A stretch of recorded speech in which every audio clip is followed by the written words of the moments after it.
Welcome to this episode of Chattin with Staxx. I'm your host, Bill Staxx, and today I got Ori Spado. What's Good up, Ori? evening. How How you you doing? doing, Bill?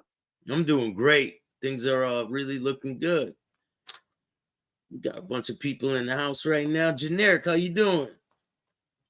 Everett, Dave from Laborers Union. Keep up the great content. Thank you. 100%. I'll keep it going. You guys already know that. Before we get started, make sure you hit the like, subscribe, and notification bell so you can get my videos every time they drop. Bruno says hello, Staxx and Ori. Let's see. I'm trying to add my YouTube. Let's see. Big Boy Blue, how are you? Thanks for joining us today.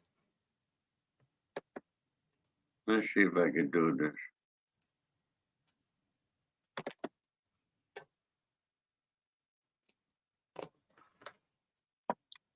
It'll So allow. here, Jackie D'Amico passed away from the Gambino family.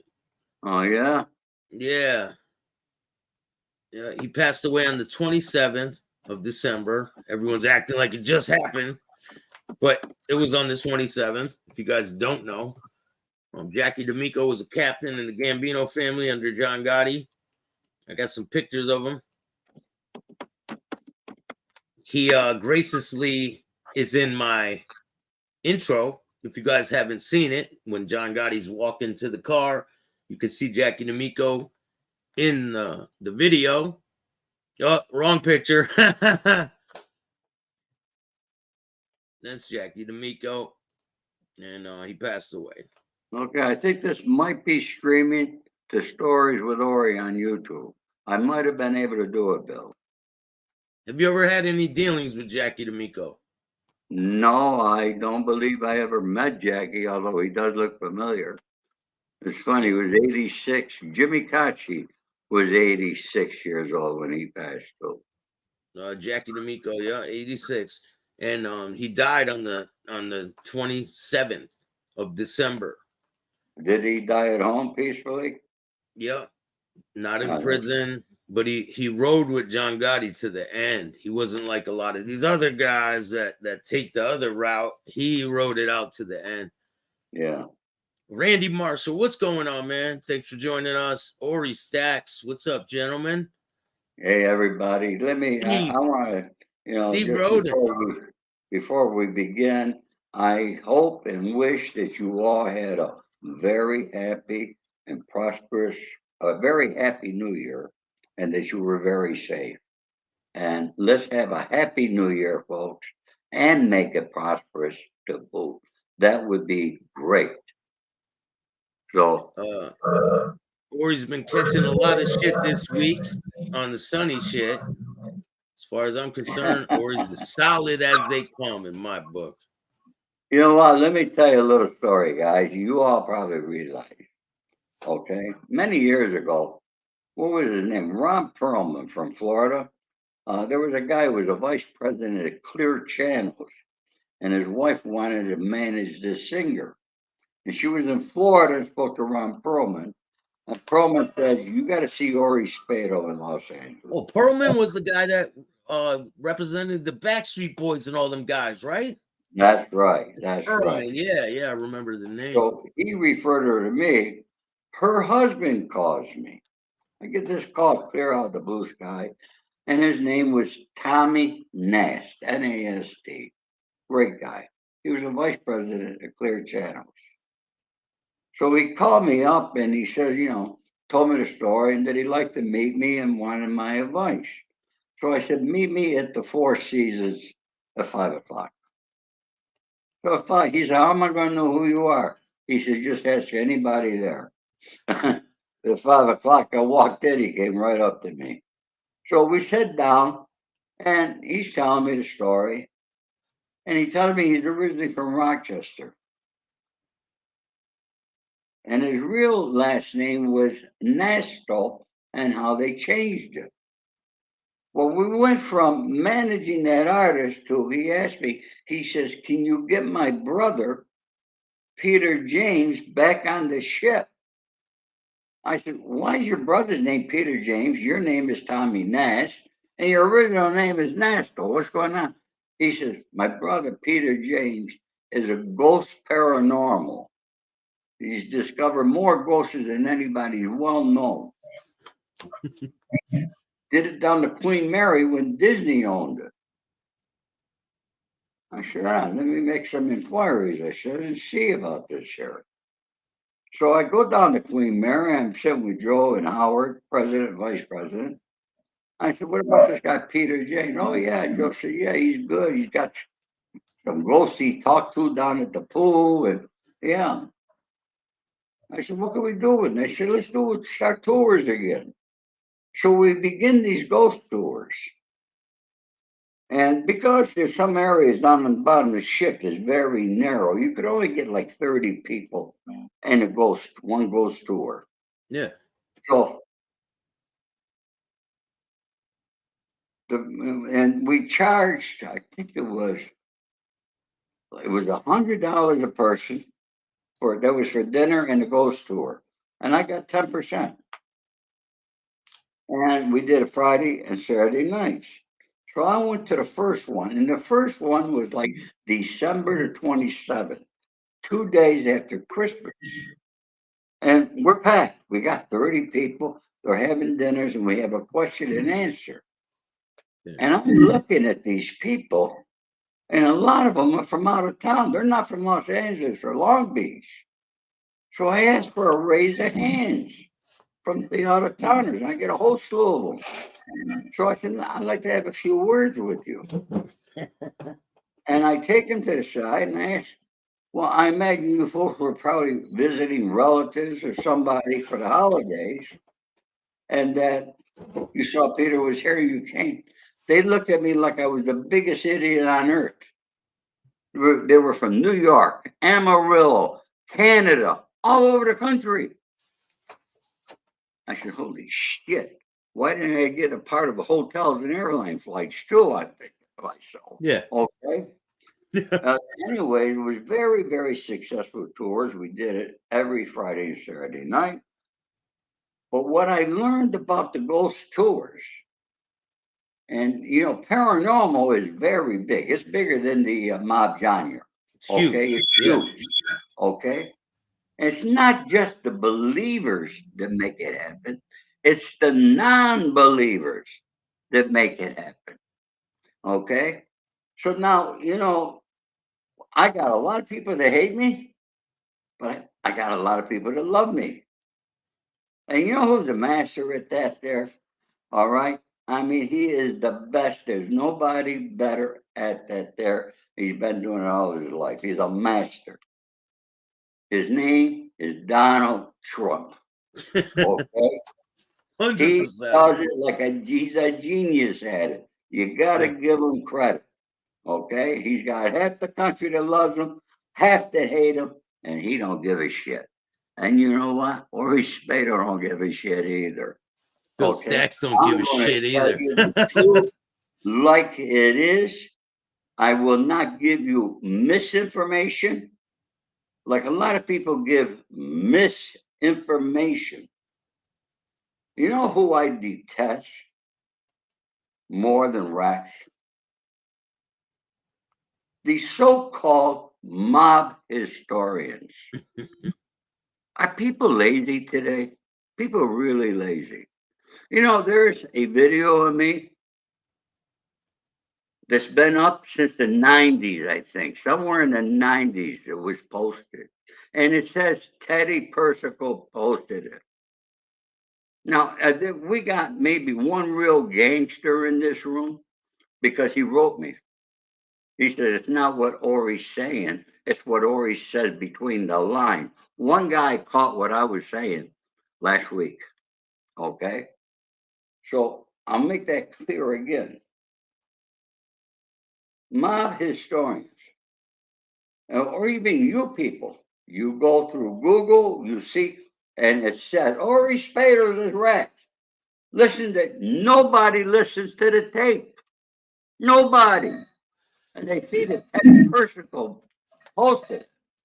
Yeah. First of all, now if I was an investigative reporter, and I was stationed in New York. I tried to get on the visiting list at MDC to visit Teddy Persico and ask him if he posted that.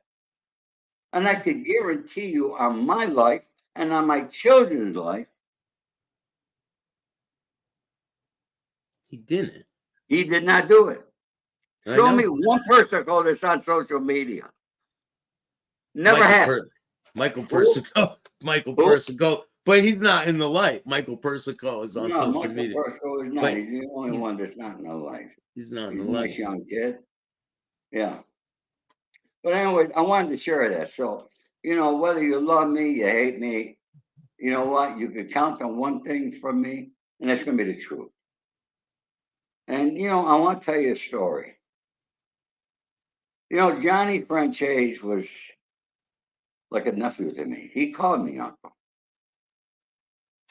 And when he came out here with Michael, and Michael got him a very nice apartment in Brentwood, I remember it, okay? Michael sincerely tried to help his brother out the best he could. And there were a lot of times that Michael and I were together in Michael's car, driving around town looking for Johnny.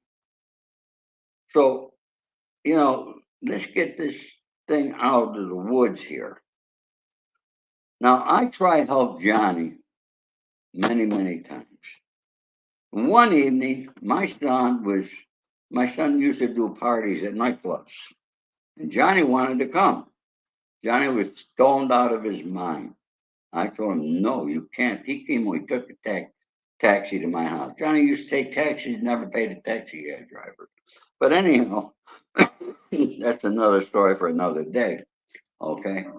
But I got John in the Thalians over Cedars-Sinai Hospital. Now they'll hold you for 72 hours. I get him in there, I come home, and I knew that day I drove Johnny someplace, and the guy made a mistake when he came out of the house. I saw his face, and I had the feeling Johnny was buying drugs from him. And Johnny told me it was a music deal. Well, that night, I'm at the club. I'm waiting for this fucking guy. And then I see a guy in the middle of the floor, and I went up, I grabbed this motherfucker. All right, and then my son and a couple like, Dad, that's the wrong guy. So now I'm outside, I'm waiting. The guy pulls up in the taxi. He gets out of the taxi. I grabbed him. I said, come here. I said, you remember me? I was driving a car this morning. You think you're gonna meet Johnny. He's not here. I said, now I'm gonna tell you something. I said, isn't it beautiful fresh air? I said, take a deep breath. Do you enjoy breathing that air? Yeah. I said, now I'm going to tell you something. The next time you sell Johnny any drugs, you're going to be taking your last breath. Trust me on that, I said. I come home after the party. I'm in bed. There's a knock at my door, 4 a.m. Now, you got to remember something. I always lived in security buildings. But Johnny was good. He used to know how to get in. I don't know how the fuck he did it. But he used to get in. He's knocking right on my door. I get up. It's Johnny. Uncle Ori, why'd you leave there, Johnny? Oh, Uncle Ori, just let me sleep on your couch. No, Johnny, you can't stay here. I should stay right there. Made him stay at the doorway. I got dressed. And I'm thinking, I got to put him in a hotel. Okay. Yeah. So I drive him to Santa Monica. Would you believe every hotel and motel that I went to on the beach? They were all fat, no vacancies. So now we went, there's on Wilshire Boulevard, there's a coffee bean. Went there, we're having coffee, and next thing you know, the sun's coming up. And I said, listen, I'm going to get you over to Michael's house. Now, Michael never wanted anybody to know where he lived, of course, but I knew the area. So I said, John, I'm going to drive you over. I'll drop you off a couple blocks away. Go to Michael's. I dropped Johnny off. It's maybe 6:15 a.m. in the morning. So he was on a bender the night before. Huh? Oh, he was on a bender the night before, right? Look it, I dropped him off. I did not hear from him for a year. For a year. Yeah. And then I get the phone call. Uncle Ori, you're going to be proud of me. I've been sober for 1 year. I like you and my cousin Anthony to come. They get, what do you get for 1 year? You get a medallion or Yeah, you a get a chip, coin. a They give coin, you yeah. a chip or whatever they Matter of call it. fact, yeah, I got mine right over here. Yeah. Yep, somewhere in here. So, Find it. so my Man, son and get one I, of these when you get sober for a yeah, whole year. I got that's what 5 Jen, plus years. yeah. So I got 5 plus years. So, you know, I always recommend people go to meetings. If you're struggling with drug addiction, just know it's not over. You can start your life over right now. It doesn't that's have to right. be That's for the right. rest of You your can life. do it if you want to do it. 100%. Okay. What happened on that morning when I dropped Johnny off? See, you never know how it's going to come.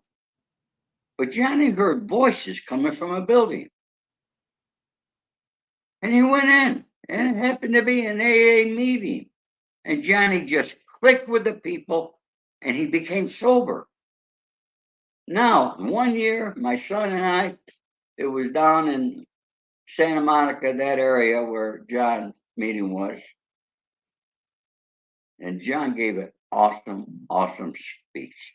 It was fantastic. John's a great speaker. I'll tell you about that. He really is good. Okay, when he talks about that subject, he knows what he's talking about because he's been through it.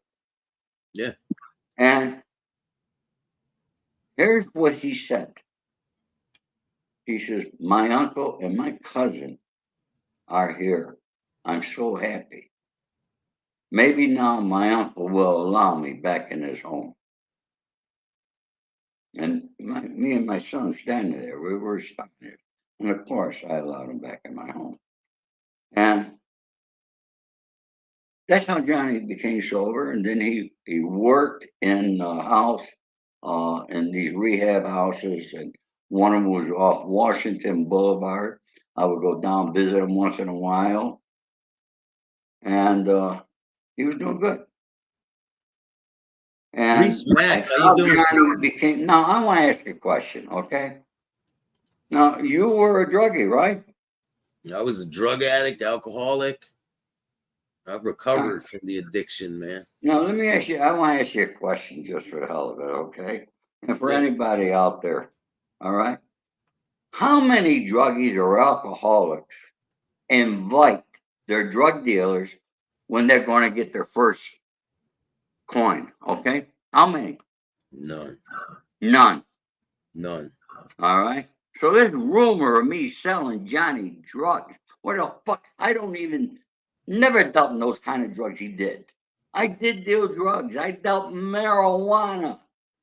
And I shipped it from Arizona to New York. 500 pounds every 2 weeks. Yes. You want to call me a drug dealer? Call me a drug dealer. I don't care what you call me. All right. But it was marijuana, folks. We Okay. got Reese Mack from London. Shout out to you, man. Thanks for joining us today. I Hey, appreciate Reese, that. how are you? I just spoke to my mate Joey Pyle over in London today. Shout out to Joey Piles, a great guy. Weed isn't a drug. Everyone loves weed nowadays. Yeah. So anyway, that's that story. You can believe me, don't believe me, I don't give a fuck either. Okay? And I say fuck a lot, so forgive me for that there.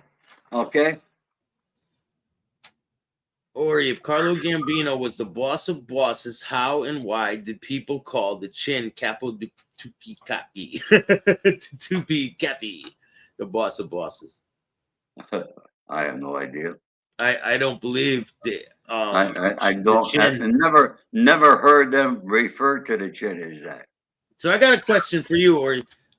A lot of these people, right, that are on the internet and things like that, I mean, the only reason why they're on the internet is because they cooperate. But there are some stand-up guys out here on the internet. Shout out Yes, to there Joey are. Merlino. Ori Spado. There's people that other people can look up to on the internet that are stand-up guys. Yeah, absolutely. And one thing, now with me, for those of you who have read my book, I read my book with the intention, and I stated in my book, if I could help one young man stay out of the life or stay out of a game, then writing that book was well worth it. I have mentored several young men to get out of a life, get out of a game. In addition, I mentored them, okay, in becoming an entrepreneur because I happen to know about business, okay? Yeah. I'm good at business. And, and I'm very good in the motivational world. For those of you who follow me on Instagram, Facebook, or other places, okay? And all the speeches I had not gone out giving speaking tours as a gangster. I've been invited on speaking tours for my motivational abilities of Yeah. helping people become better. You've Because been I to can other tell countries and everything, right? yeah. You were invited to the Mob Museum. In the epilogue of my book, and I say it there, folks. If we all hold hands together, we all can make this world a better place.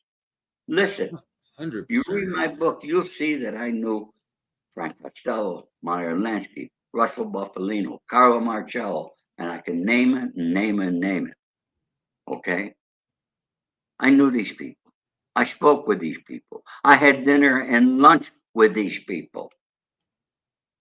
I'm in my 80th year on this earth. Thank you, Lord. I don't know, but give me another 25, okay? I'm not leaving till I'm 105 years old. So I'm going to be here, and I'm going to have the fucking energy I got right now. So call me an old man, but please, I don't want no sympathy that I'm a poor old man, like somebody stated, and I'm not going to tell the name, and that I just recently filed a bankruptcy. Well, you know what? If you Google that bankruptcy, you will see that it in Florida. You will also see that there's another Orlando Spado. So this is what I mean about people giving misinformation. I don't think he meant any well intent, any ill intent from it. But and I got nothing against him. I got nothing against Sandy Patty. I wish her all the best. Okay? I have nothing against these people. You want to come after me? Come after me. Okay? It's okay. I appreciate it. What was Carlos Marcello like? Carlo See, Marcello was, they all these people were gentlemen, very much a gentleman. so And they very, didn't act like big mouth gangsters and trying to be a tough guy, prove how tough they are. They didn't act like that. no, no. Actually, I was there to see him on a legitimate business deal at, I think it was the Colonnade Hotel, where he had his offices in New Orleans. And you got to understand, I talked with these people, we have lunch. They never told me we did this, we did that. But during the conversation, it's like with Sonny, okay? And Michael said it, and Johnny has said it, okay? You'd be driving around with Sonny. You'd be on the Beltway, on the LIE. I don't give a fuck what road, any place with it. Sonny goes,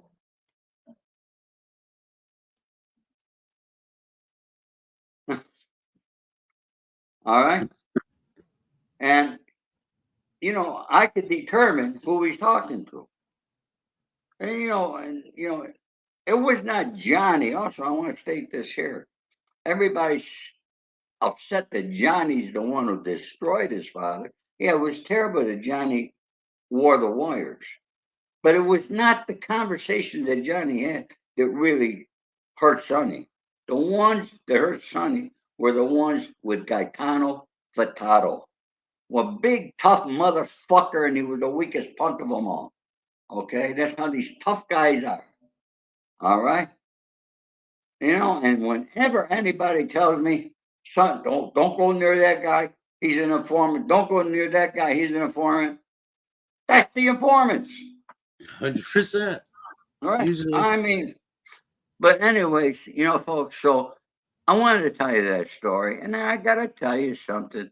Look, I'm not happy with what Johnny did, but I'm proud that Johnny has stayed sober and he's still sober. yeah, he's So, sober you now, know, right?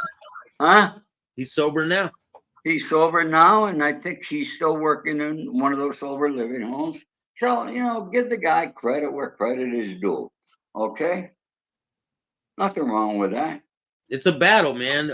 Yeah. Sobriety is a battle, and it's not easy, but it's worth it. 100%. I would rather be sober, thinking about getting high, have a little, mind, mind, mind games playing on you, where you're thinking about it, but you're not reacting on it, than being on drugs, thinking about getting sober. I would rather that any day, and my worst day sober is better than my best day on drugs.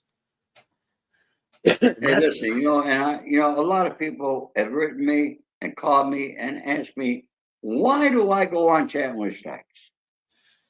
Well, Staxx, like a lot of us, is loved by some people and hated by other people. Okay?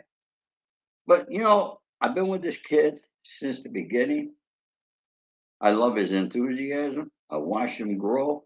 He works hard at what he does. I'm proud of what he's done. And he also realizes the fact that I don't come to work for nothing. Okay? So if you can, please donate to Bill over there. He's got his Cash App up there and so forth. So please help him out because, folks, I don't work for free. All right? I want you to know that. Thank you. and I value your time. Your time is valuable. You know what I In mean? addition, okay, Bill has not bought one of my books. He bought two of my books.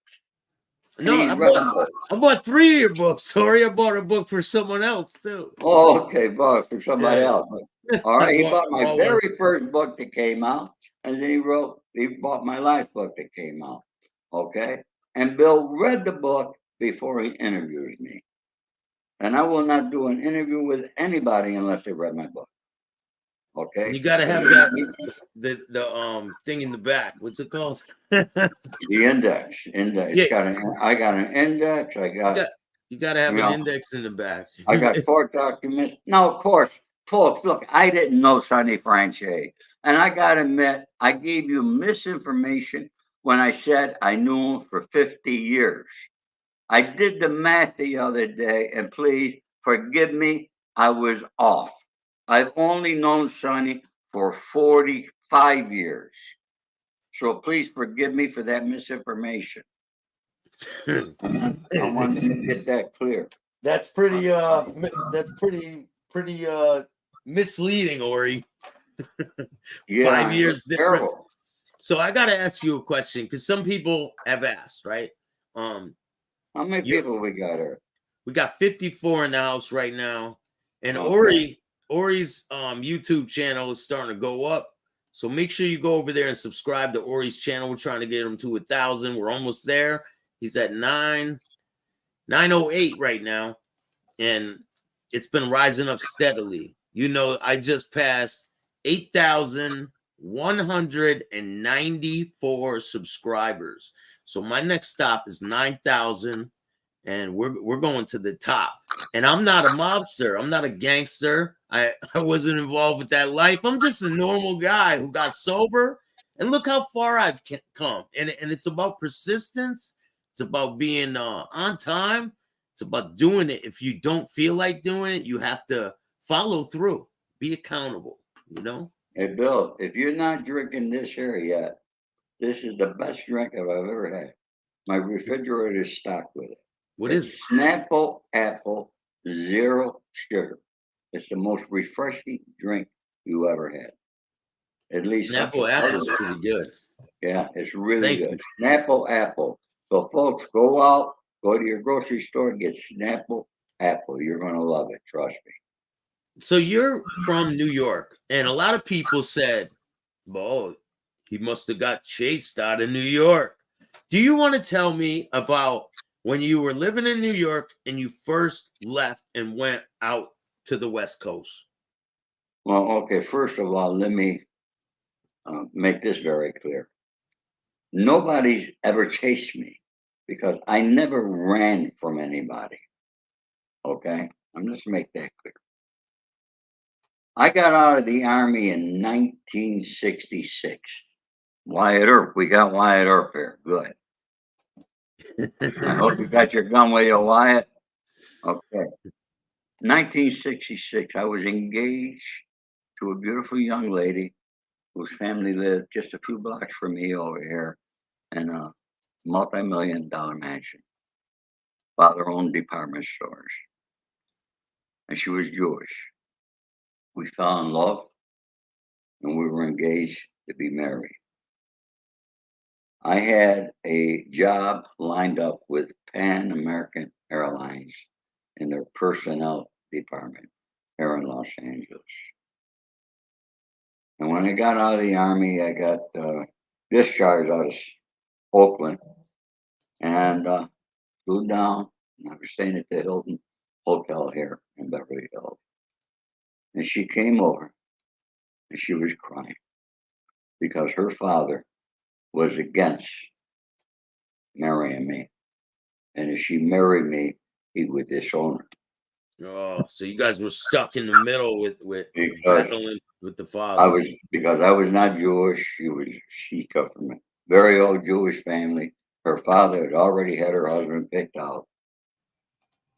And I mean, now it's I gotta make understandable, right? You now understand here that? I am. I'm 21 years old. I Yeah. gotta make a decision. There's no way I can support this girl in the means and ways that she's been accustomed to. Okay? I know I got a long ways to go before I build my life up. Yeah. So I told her, I said, you gotta go home. I said, because it would destroy our marriage. Okay, because she would have to live with her father disowning her. I sent her back home and we cut off the marriage. And of course, I had another phone number. I had a girl from Covina. Her name was Anna. I remember her name. I called her over. We made love. We went to bed. I got up in the morning. I put my uniform on. And I got on my last flight that I was able to fly for as a military guy. And I flew back home. My father was sick. And I ended up back in Rome, New York. And you read my book, you'll see uh, from there I grew the insurance industry. I became very big in the insurance industry and other businesses, real estate, etc. Okay. And uh, and then through the years, I eventually met all these people, including Sonny Franzese. It's all in my book, folks, on how I met Sonny. Exactly, word for word. Okay, you could believe it. What do you think? I fucking made this shit. This is about my life. This book is not about the life of Sonny Franzese. This book is not about anybody's life except mine. It took me a long time to write it. It was very difficult because I had to relive my life. And in addition, I had to be very careful of what I was writing. And the first person to read the manuscript was Anthony Brooklier, who was one of the best criminal defense lawyers here in Los Angeles. You all probably know him. He represented Heidi Fleiss and a lot of big people. All right, until Danny gave me the approval, it went no place else, and he gave me the approval, and from there it went to Jack Gilardi and Nick Pileggi. Okay, and now, folks, the rest is history of what's happening. Stay tuned because in a few weeks I'm going to be very much more busy than I am right now. A lot of things are happening. Now, How much time we have, Bill? Now we're at 36 minutes. And you go, how long? No, 4 more minutes. We're good. All right, folks, I'm going to give you another story.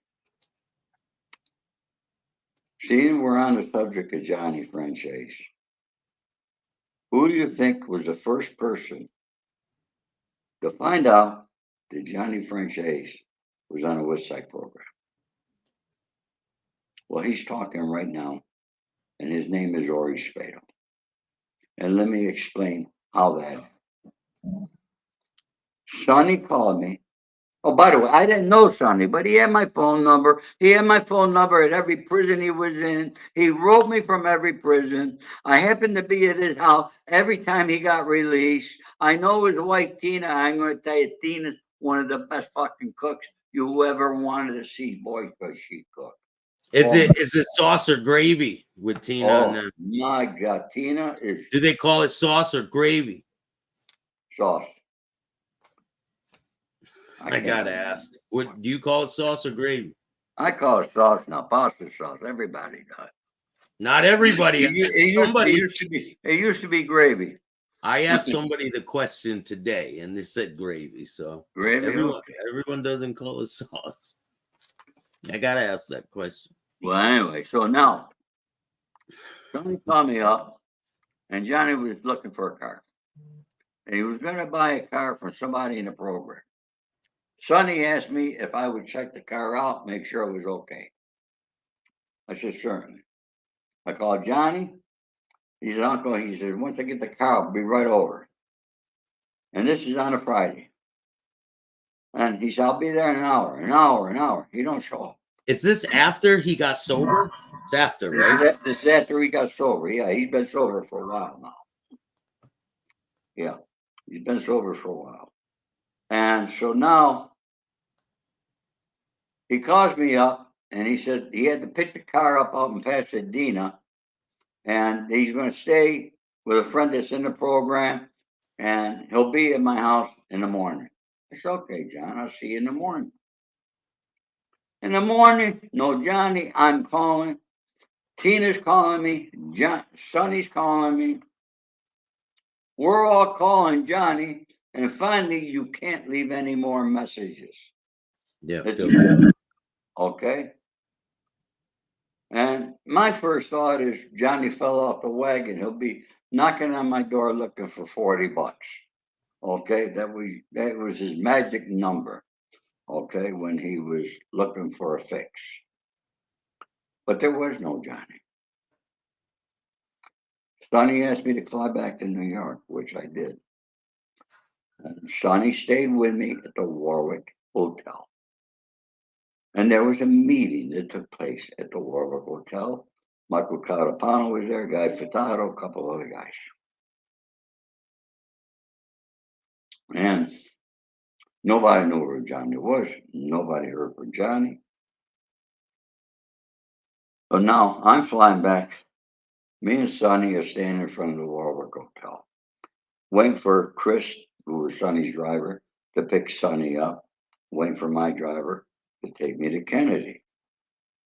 And I tell Sonny, I said, Sonny, if you want, I said, I got a good private investigator. I said, I could send him out. He said, don't bother. His driver comes, picks him up. My driver comes. I go to Kennedy. I check in. I go up to my gate. I put down my luggage. And I always got to sneak into the men's room. I'm going to tell you now, if you might catch me, I sneak in the men's room and have a cigarette before my flight.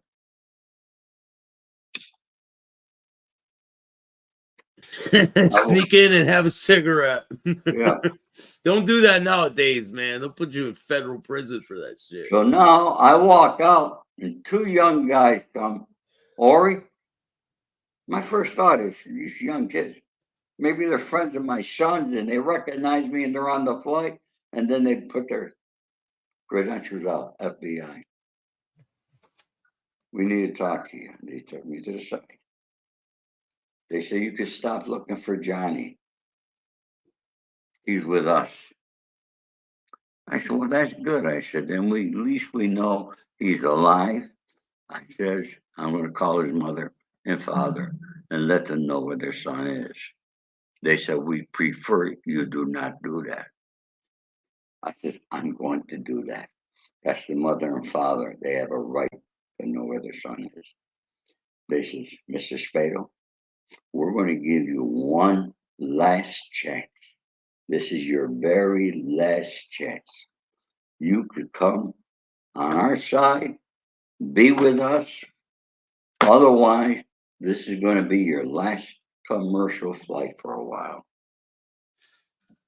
And I kindly said, in the way that I told them before, go fuck yourself.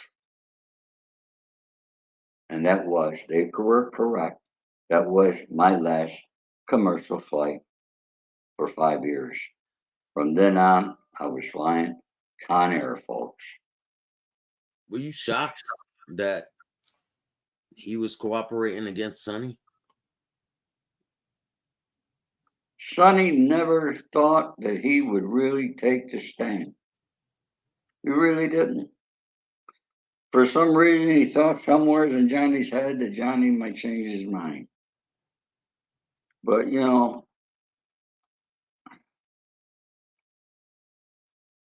it's a shame. Look, I was on. Johnny was taping me too. Sonny wasn't the only one who was taping. He was taping me, taping Michael, and taping other people. And when Guy Furtado came out here, unbeknownst to me, him and Johnny knew each other, but Sonny didn't even know that. And Sonny asked me to introduce Guy Furtado to Johnny. So Johnny came up and we had lunch at the Ivy. And I sat between the two of them. And they both had fucking wires going. Yeah, I listened to all that in New York. Let me tell you about tape phone conversation. If you're on one tape, it's one too many. And look, they don't put the wires on their chest like you see on TV. They wear it in their watches and their eyeglasses.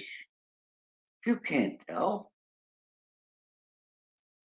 Yeah, so if they search them down, they're not gonna find it on you, right? They're gonna have it Right. like embedded into their clothing or something. Yeah, look at the technology they got for that today is forget about it. I mean, they're good. They can sit outside your fucking home and they got those things they put out the window and they can listen to your conversations. All they got to do is turn your phone on. They can listen to what you say all day long, right through your Right. phone. It's not hard. You don't even need to be on the phone Right. anymore. They can just listen to your phone. So do you think that they're still surveilling people out there like they were back then? I think their surveillance techniques are a lot different than what they used to be because of the technology. Listen, in today's world, if anybody wants to go into a life of crime, you're fucking crazy. And if you're going to do anything, you do it by yourself. You don't tell nobody else. You don't whisper it. You don't talk about it on the phone. But even then, they got cameras in every corner today. They got cameras to do everything. You go into a store, they got facial recognition. They got everything, no matter where you are. You're going to get caught. Yeah, you're not getting away with anything. So Wyatt Earp says, how well did you know Johnny Boy Gotti? Johnny Gotti, John Gotti Sr., Yeah. I didn't know him well. I met him on 2 different occasions with Sonny. But otherwise, I can't say that I knew him well. I met him. I got to tell you, John was a good looking guy, very cordial, very cordial. I mean, if you met John, you can't help but like him. Okay, very personable. And you know, look at the guy was the boss. You know, yes, he was a little flamboyant, but hey, who am I to judge? I can't judge other people. I can only judge what I do. I'm responsible for myself. I've done a lot of bad things in my life, but I take full responsibility of everything I've done, the good, the bad, the ugly. I don't blame anybody else for any of my problems. I don't blame the informants because I was stupid enough to talk to them, so I got to blame myself. Okay? It happens. But you I'm not didn't the take an only oath. Like these guys out here, right? Or a lot of these people on the internet, they took oaths. Some of them did. Some of them just want to be gangsters, and they tried to live that life of crime and claim that they were this, and they clearly weren't. But you didn't take that oath where you chose that gangster life over your own kids, your wife. Like when you take an oath, you're saying you're giving up all your man responsibilities to be a You're giving gangster. up. Look at your fast man. Your first family is La Cosa Nostra once you take that off. Okay? Your family, your wife and children become secondary, if that. Did you ever Okay? want to be a made man, Ori? I never wanted my button. It was never a dream of mine. Sonny wanted to propose me. Jimmy did propose me, did get it approved out here, and I refused and refused and refused. Jimmy and Sonny were two different guys. Sonny be pounding on a fucking dime. Fuck Jimmy Caci, you're with me out here. And Jimmy say, fuck Sonny Franzese, you live in California, you're with me. And all I wanted to be was by myself. You're my guys are my friends. Okay?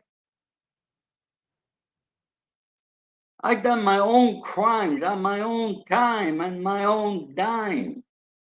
And trust me, crimes I done, a lot of them I had to invest money. People don't understand, even as gangsters. It's like a legitimate business. To make money, sometimes you gotta invest money. I did. A lot of times, and some of the times you won't get your money back. The Sometimes you don't get it back. whole program ends up going to shit, and you lose all your money. You don't make no money, so you're just paying to lose all your money, basically. Hey, look at it. I probably was one of the most hated guys. I know I was the most hated guy by the FBI out here in Los Angeles. Because the biggest mistake of my life that I did, and I had 12 tapes, I destroyed them all. 12 tapes that I recorded the FBI when they said they only want Italian, not Russian. Okay, and I was taping them. Yeah, but some people out there will say that you're a cooperator because you even participated in any type of shit like that. Yeah, they will. They can suck my dick too. All right. All right. So that was the biggest mistake. The FBI agent I did it to got demoted, was put on the fugitive squad. I They were think he had pissed. Were he they had pissed? to. They were Oh, pissed they that you were did pissed. that. Huh? Forget it. You think the guys in La Cosa Nostra were close in the old days? These FBI agents are much closer guys. And they got, look at the last count that I had, I think I put in my book, they got over 34,000 people. They got all the time in the world and they got all the money. If you think you're going to beat them, good luck. Okay? Good luck. It ain't gonna happen. Just not going to happen.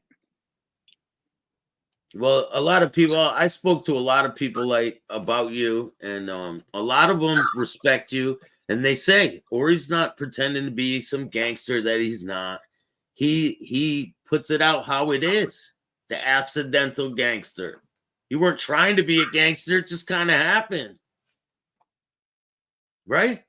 That's right. I wanted to be me and just who I was, and that was it.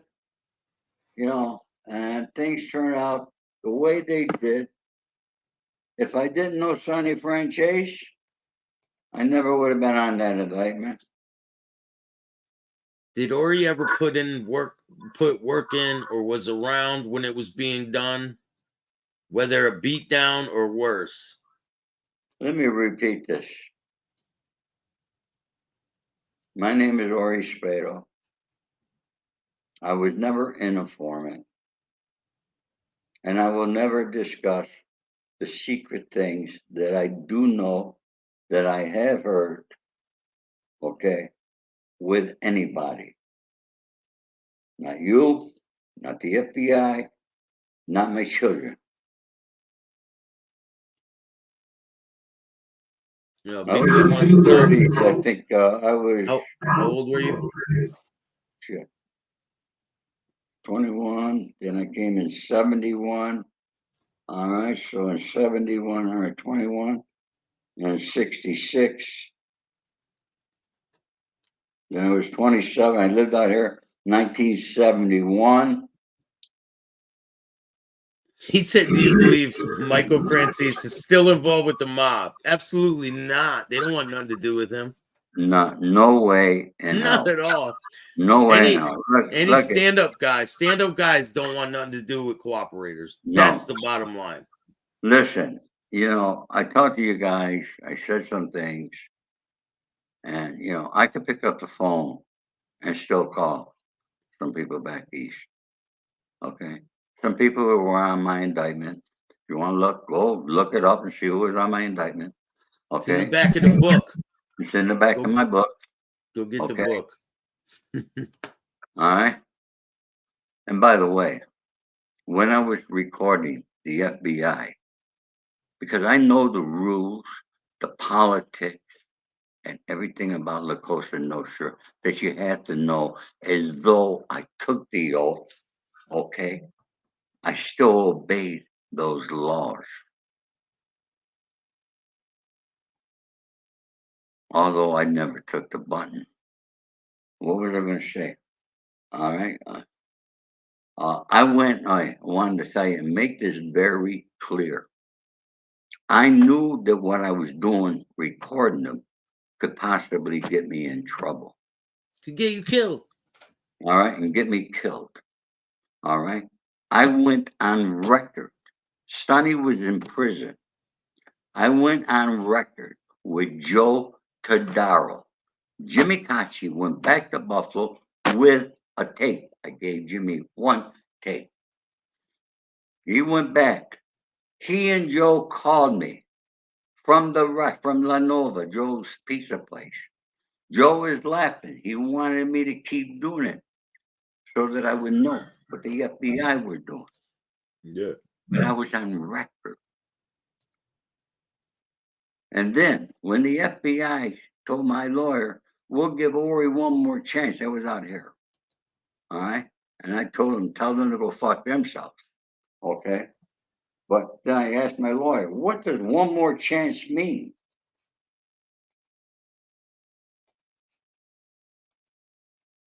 What And did one more chance mean? the lawyer didn't know, but I figured it out. So I went to Frankie's restaurant, which used to be a hangout back in the days, over on Melrose Avenue. I grabbed a couple guys. I said, somebody's going to come around and tell you that I'm a rat. That's the rat. Let me know who it is. I got the phone call. Kenji Gallo. His real name is Kaneko. His real name is Kaneko. Now, if you read, I don't know how this ever happened. I don't know how he got tied up with a few of the guys back east, close to Teddy Persico. And when Teddy Persico got out of prison, he was there with some girls from the porn business in a limousine, and he gave Teddy a gift, a fucking cell phone. with a bug in it. with a bug in it. Yeah. Now he's responsible for Teddy doing a bit of time on some stuff. I can't remember what it was. Okay. The And truth when be I got to told, Brooklyn, NDC, all those guys, they were waiting for me. All right, because he was writing about he had a blog on the computer, writing about me and these other guys. I didn't know these other guys until I got to prison. Then we all met and we were fucking laughing. Okay, because everything he said was a goddamn lie. a lot of people will, stretch the truth, get their own ass out of trouble. A lot of people do that type of shit. A Truth lot of be people do told, get money though truth, too. There's some people are broke and they figure a fucking way. I don't know what they do it for. I don't know why. And trust me, it was not Sonny Franzese, Frank Costello, Carlo Marcello, all right, or none of those guys. They're not the ones who taught me, did not teach me how to become a right. It was my father.